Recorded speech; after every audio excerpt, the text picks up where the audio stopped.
আজকে পিসির বাড়িতে ওই 7:30টার দিকেই ঘুম থেকে উঠে গেছি। আর আজ হলো বৌদির সাধ। এখন সকালে ষষ্ঠী পুজো হচ্ছে, সেটাই দাঁড়িয়ে দেখছি। তারপর খাওয়া দাওয়া করে নিলাম।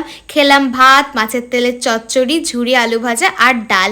এখানে মা চন্দন বাটছে, এইদিকে পিসি সব রূপোর থালাবাটি বের করে রেখেছে। তারপর আমি স্নান করে একেবারে রেডি হয়ে নিয়েছি। সকালে যেই ষষ্ঠী পুজোটা হলো সেটারই প্রসাদ খেলাম। এরপরই তো শুরু হলো সাধের অনুষ্ঠানটা, যেই সব নিয়ম থাকে।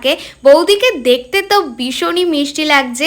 আর এই যে সব খাবার সুন্দর করে সাজিয়ে বৌদিকে খেতে দেওয়া হয়েছে। আর একটা কেক আনা হয়েছে, এই যে কেকটা ভীষণই সুন্দর, খুবই কিউট। বৌদি তো বারবারই বলছিল যে এত সুন্দর কেকটা বৌদির কাটতে ইচ্ছা করছে না।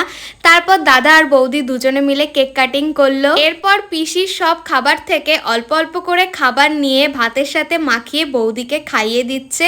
আর এখন বৌদি তুলছে ছবি। তারপর আমরা চলে গেলাম উপরে খাওয়া দাওয়া করতে। নিচে এসে আমি আর মা একটু ছবি তুলছিলাম। তারপর সন্ধেবেলায় আমরা বেরিয়ে পড়লাম বাড়িতে যাওয়ার জন্য। নির্মলের সাথে একই ট্রেনেই যাচ্ছি, তো চলো টাটা।